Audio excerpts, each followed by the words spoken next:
Om Shanti. Good morning. 8 दिसंबर 2020 के ईश्वरीय महावाक्य अर्थात मुरली सुनते हैं। आज प्यारे बाबा ने कहा है कि बच्चे, मैं जो हूँ जैसा हूँ मुझे यथार्थ पहचान कर मुझे याद करो। बाबा ने कहा कि मुझे गरीब निवाज कहा जाता है। तो क्यों कहा गया है? ऐसे नहीं कि इन भीलों को पैसा दे करके मैं गरीब कहलाऊंगा। और कोई भी अगर गरीबों को जैसे कि कपड़ा देते हैं, तरस खा करके अन्न देंगे, कपड़ा देंगे, तो वो कोई साहूकार नहीं बन जाते हैं। तो बाबा ने कहा कि गरीब निवाज, ये जो टाइटल मुझे दिया है, मैं हूँ गरीब निवाज। तो गरीब माना सभी आत्माएं दुखी हो गई है, पतित बन गई है, और मैं दुखी आत्माओं को सुखी बनाने के लिए, पतित आत्माओं को पावन बनाने के लिए आता हूँ, उनको बनाता हूँ। इसीलिए मुझे गरीब निवाज कहा गया है।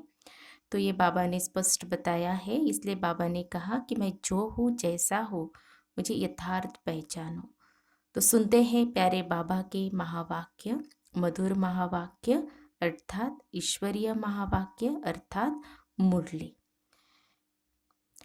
बाबा कहते हैं, मीठे बच्चे, बाप जो है जैसा है उसे यथार्थ पहचान कर याद करो।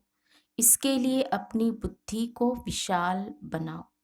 आज की मुरली में प्रश्न है, बाप को गरीब निवाज क्यों कहा गया है? बाप को गरीब निवाज क्यों कहा गया है? उत्तर है, बाबा ने कहा क्योंकि इस समय सारी दुनिया गरीब अर्थात दुखी बन गई है। तब बाप आए हैं सबको दुख से छुड़ाने। बाकी किस पर तरस खाकर कपड़े दे देना, पैसा दे देना, वो कोई कमाल की बात नहीं है। इससे वह कोई साहूकार नहीं बन जाते। ऐसे नहीं कि मैं कोई इन भीलों को पैसा देकर गरीब निवाज कहलाऊंगा। मैं तो गरीब अर्थात पतितों को जिनमें ज्ञान नहीं है उन्हें ज्ञान देकर पावन बनाता हूँ। मुरली में गीत बजा है, यही बहार है दुनिया को भूल जाने की। ओम शांति। मीठे मीठे बच्चों ने गीत सुना। गीत की लाइन सुनी तो बच्चे जानते हैं गीत तो दुनियावी मनुष्यों ने गाया है। अक्षर बड़े अच्छे हैं। इस पुरानी दुनिया को भुलाना है। आगे ऐसे नहीं समझते थे। कलयुगी मनुष्यों को भी समझ में नहीं आता है कि नई दुनिया में जाना होगा तो जरूर पुरानी दुनिया को भूलना होगा। भल इतना समझते हैं पुरानी दुनिया को छोड़ना है, परंतु वह समझते हैं अर्जुन बहुत समय पड़ा है, नई सो पुरानी होंगी। ये तो समझते हैं परंतु लंबा टाइम डालने से भूल गए हैं। तुमको अब स्मृति दिलाई जाती है, अभी नई दुनिया स्थापन होती है, इसलिए पुरानी दुनिया को भूलना है। भूल जाने से क्या होगा? हम यह शरीर छोड़ नई दुनिया में जाएंगे। परंतु अज्ञान काल में ऐसी ऐसी बातों के अर्थ पर किसका ध्यान नहीं जाता।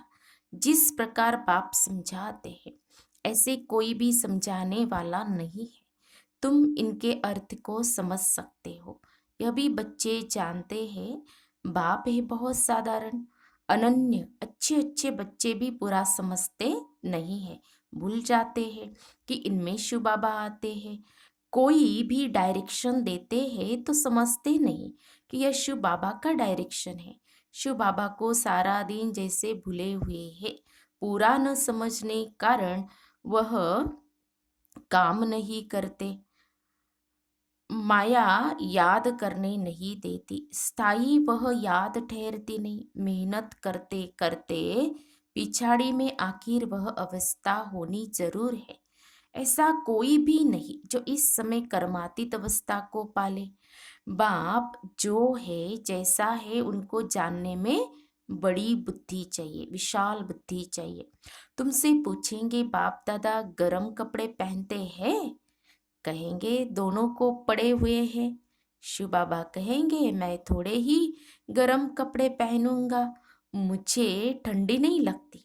हाँ, जिसमें प्रवेश किया है उनको ठंडी लगेंगी, मुझे तो न भूख न प्यास कुछ नहीं लगता। मैं तो निर्लेप हूँ, सर्विस करते हुए भी इन सब बातों से न्यारा हूँ। मैं खाता पीता नहीं हूँ।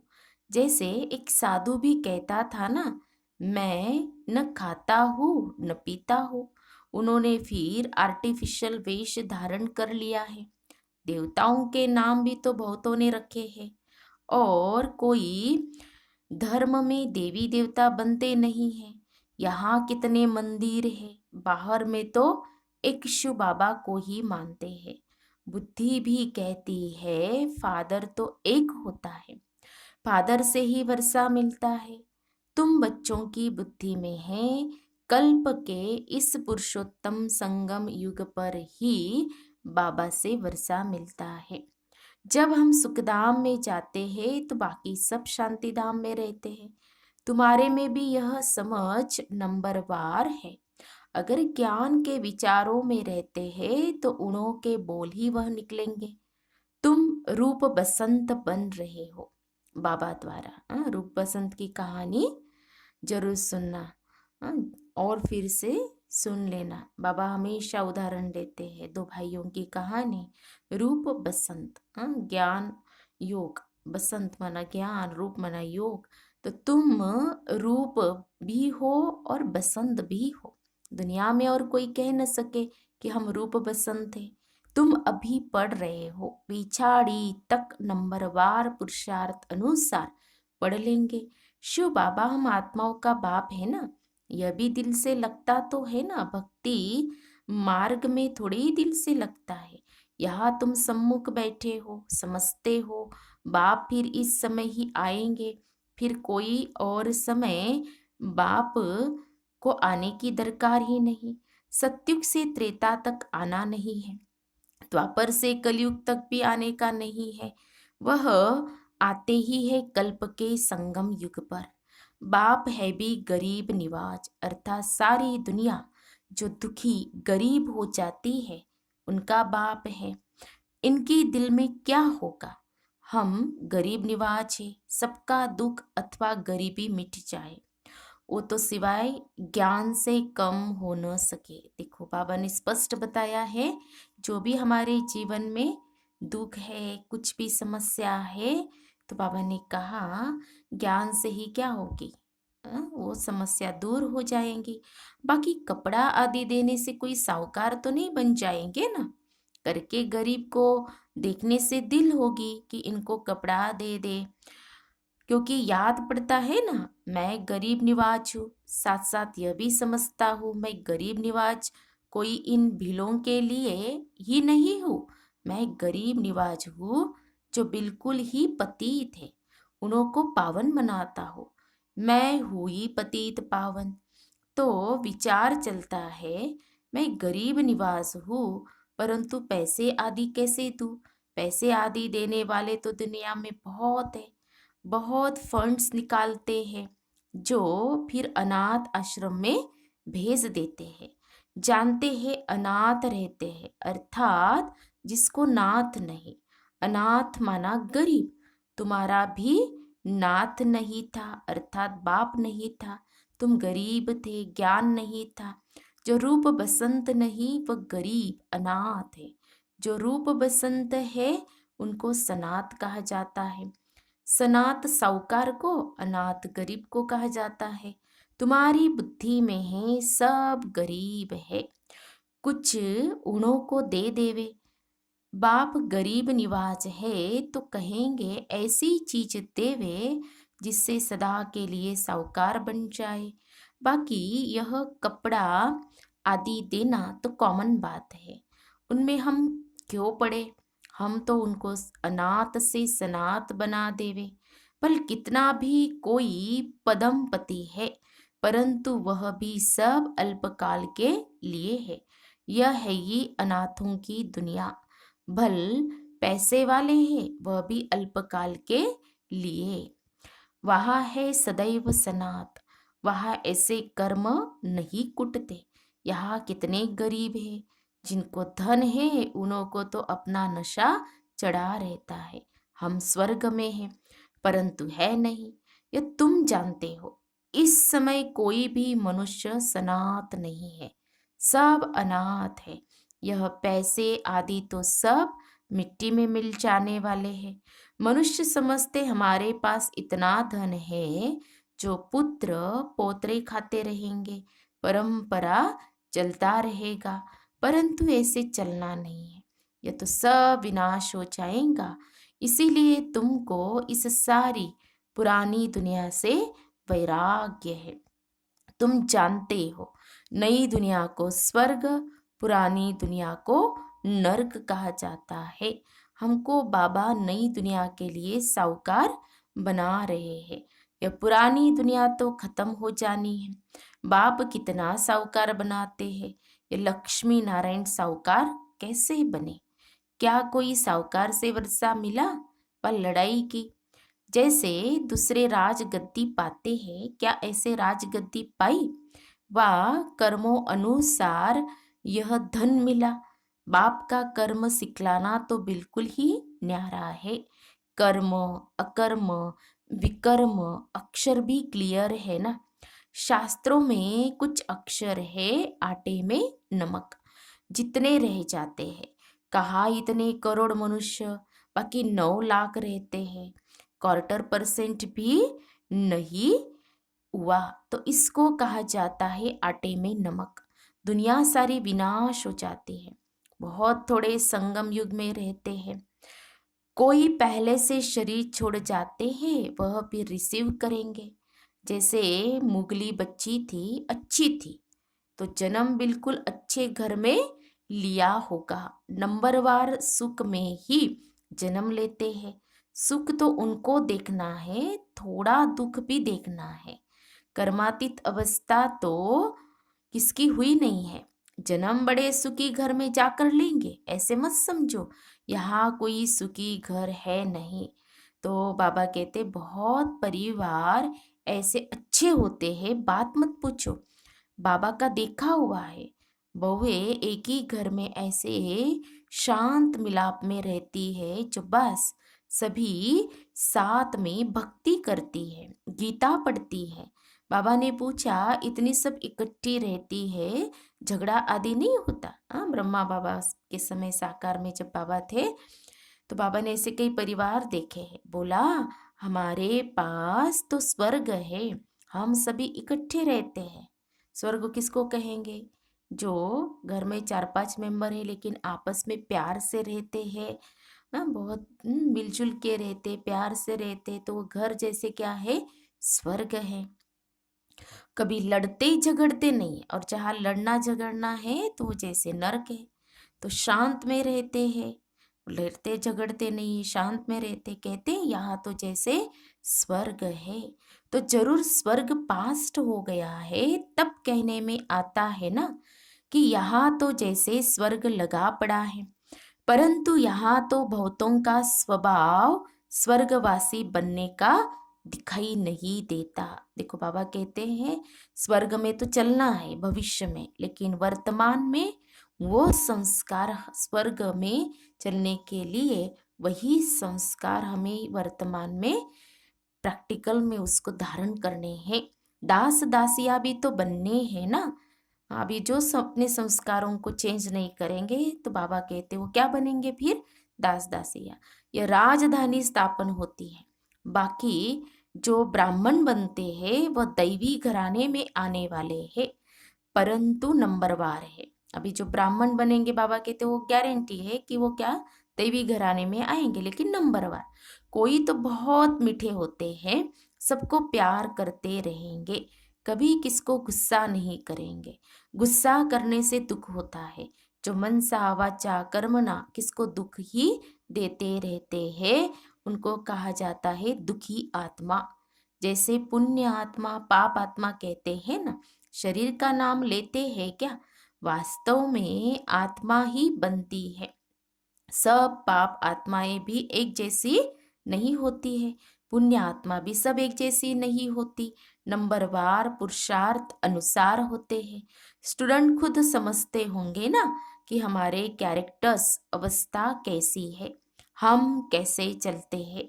सबको मीठा बोलते हैं, कोई कुछ कहे हम उल्टा सुल्टा जवाब तो नहीं देते हैं।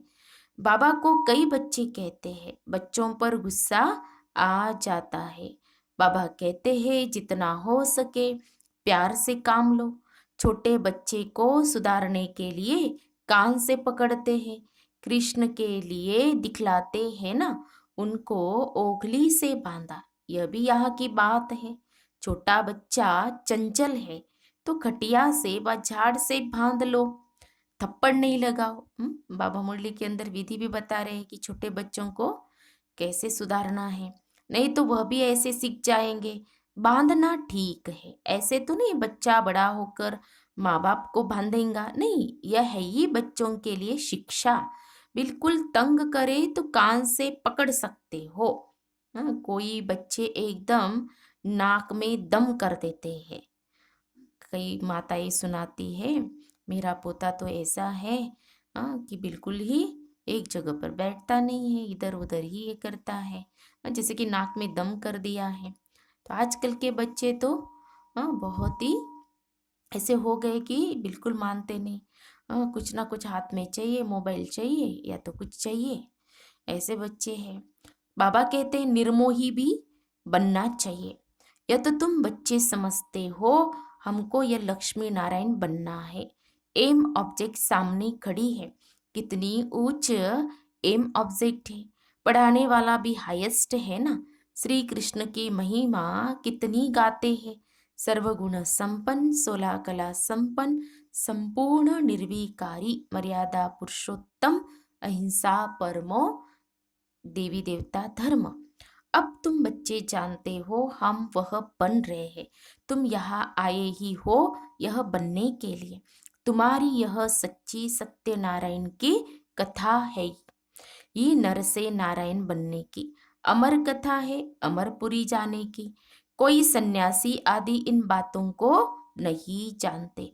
कोई भी मनुष्य मात्र को ज्ञान का सागर व पतित पावन नहीं कहेंगे, जबकि सारी सृष्टि ही पतित है, तो हम पतित पावन किसको कहे। यहाँ कोई पुण्य आत्मा हो न सके। बाप समझाते हैं यह दुनिया पतित है, श्री कृष्ण है अव्वल नंबर, उनको भी भगवान नहीं कह सकते। जन्म मरण रहित एक ही निराकार बाप है। गाया जाता है शिव परमात्माए नमः। ब्रह्मा विष्णु शंकर को देवता कहे, फिर शिव को परमात्मा कहते हैं। तो शिव सबसे ऊपर हुआ ना, वह है सबका बाप। वर्षा भी बाप से मिलना है, सर्वव्यापी कहने से वर्षा नहीं मिलता है। बाप स्वर्ग की स्थापना करने वाला है तो जरूर स्वर्ग का ही वर्षा देंगे। ये लक्ष्मी नारायण है नंबर 1। पढ़ाई से यह पद पाया, भारत का प्राचीन योग क्यों नहीं मशहूर होगा। जिससे मनुष्य विश्व का मालिक बनते हैं उसको कहते हैं सहज योग। सहज ज्ञान है भी बहुत सहज। एक ही जन्म के पुरुषार्थ से कितनी प्राप्ति हो जाती है। भक्ति मार्ग में तो जन्म बाई जन्म ठोकरे खाते आए, मिलता तो कुछ भी नहीं। यह तो एक ही जन्म में मिलता है, इसीलिए सहज कहा जाता है। सेकंड में जीवन मुक्ति कहा जाता है। आजकल तो देखो कैसे कैसे इन्वेंशन निकालते रहते हैं। साइंस का भी वंडर है, साइलेंस का भी वंडर देखो कैसा है। वह सब कितना देखने में आता है। यहाँ कुछ नहीं है, तुम शांति में बैठे हो, नौकरी आदि भी करते हो। हथकारडे दिल यारडे, अर्थात हाथों से काम करो, दिल मना बुद्धि से बाबा को याद करो। और आत्मा की दिल यार तरफ मना आशिक माशुक, कौन? शिव बाबा। तो आशिक माशुक भी गाए हुए हैं ना, तो माशुक कौन? शिव बाबा, आशिक हम बच्चे। तो बुद्धि बाबा की तरफ रहे, काम करते हुए, कर्म करते हुए। वो एक दो की शक्ल पर आशिक होते हैं, विकार की बात नहीं रहती। कहाँ भी बैठे याद आ जाएंगे, रोटी खाते रहेंगे, बस सामने उनको देखते रहेंगे। अंत में तुम्हारी यह अवस्था हो जाएंगी, बस बाप को ही याद करते रहेंगे। अच्छा, मीठे मीठे सिखी लदे बच्चों प्रति मात पिता बाप दादा का याद प्यार और गुड मॉर्निंग। रूहानी बाप की रूहानी बच्चों को नमस्ते। हम रूहानी बच्चों की रूहानी बाप दादा को याद प्यार और नमस्ते नमस्ते। ओम शांति, ओम शांति, ओम शांति। गुड मॉर्निंग बाबा, शुक्रिया बाबा, थैंक्स बाबा।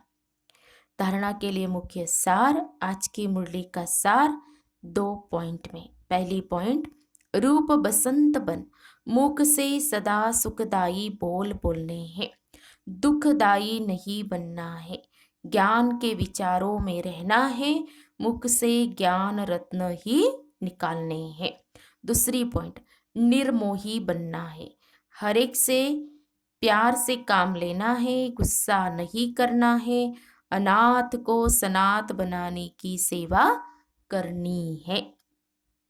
अनाथ को सनाथ माना, जो बाबा को जानते नहीं वो सब अनाथ हो गए, और जो बाबा को जानेंगे, शिव बाबा को पहचानेंगे, तो वो क्या बन जाएंगे? सनाथ। फिर आज की मुरली में बाबा का वरदान है, अपवित्रता के नाम निशान को भी समाप्त कर हिज होलीनेस का टाइटल प्राप्त करने वाले होली हंस भव। अपवित्रता के नाम निशान को भी समाप्त कर हिज होलीनेस का टाइटल प्राप्त करने वाले होली हंस भव। स्पष्टीकरण है, जैसे हंस कभी भी कंकड़ नहीं चुगते, रत्न धारण करते हैं, ऐसे होली हंस किसी के अवगुण अर्थात कंकड़ को धारण नहीं करते। वे व्यर्थ और समर्थ को अलग कर व्यर्थ को छोड़ देते हैं, समर्थ को अपना लेते हैं। ऐसे होली हंस ही पवित्र शुद्ध आत्माएं हैं। उनका आहार व्यवहार सब शुद्ध होता है। जब अशुद्धि अर्थात अपवित्रता का नाम निशान भी समाप्त हो जाए, तब भविष्य में हिज होलीनेस का टाइटल प्राप्त हो। इसीलिए कभी गलती से भी किसी के अवगुण धारण नहीं करना। स्लोगन है, सर्वंश त्यागी वह है जो पुराने स्वभाव संस्कार के वंश का भी त्याग करता है। सर्वंश त्यागी वह है जो पुराने स्वभाव संस्कार के वंश का भी त्याग करता है। तो ये थे प्यारे बाबा के मधुर महावाक्य, ईश्वरीय महावाक्य हमने सुने, हम सबने सुने। तो आज प्यारे बाबा ने हम बच्चों को बहुत स्पष्ट रीति से कहा, क्लियर किया है कि बाबा जो है जैसा है, बाबा को यथार्थ रीति पहचान कर बाबा को क्या करना है, याद करना है। और फिर बाबा ने जो बाबा का जो महिमा है, जो कहते टाइटल गरीब निवाज, तो क्यों कहा गया है, तो बाबा ने वो भी स्पष्ट किया है कि मैं गरीब निवाज क्यों हूँ, क्योंकि गरीब माना दुखी, पतित, ये बाबा ने क्लियर किया है। तो सभी दुखी पतित बन गए हैं, तो मैं दुखी आत्मा को सुखी बनाने, पतित आत्माओं को पावन बनाने के लिए आता हूँ, है ना। तो ये बाबा ने स्पष्ट किया, इसीलिए मेरा टाइटल जो है गरीब निवाज, इसलिए मुझे कहा गया है। तो आज बाबा ने कहा कि बच्चे तुम्हें क्या करना है, सारा दिन बाबा को, जैसे बाबा ने कहा ना, हथ कारडे दिल यारडे, कर्म करते हुए बुद्धि में बाबा की याद रहे, वो भी हमें प्रैक्टिस करनी है। फिर बहुत सारे टाइटल बाबा ने हम बच्चों को मुरली के अंदर दिए हैं, जैसे कि मैं परम पवित्र आत्मा हूँ, होली हंस हूँ, ज्ञान रत्न चुगने वाला होली हंस हूँ। तो बहुत सारा मुरली के अंदर बाबा ने जो स्वमान दिए हैं, टाइटल दिए हैं, उसको स्मृति में लाते हुए सारा दिन हम उसमें रह सकते हैं। तो वो अभ्यास भी करना है। अच्छा, ओम शांति, ओम शांति, ओम शांति।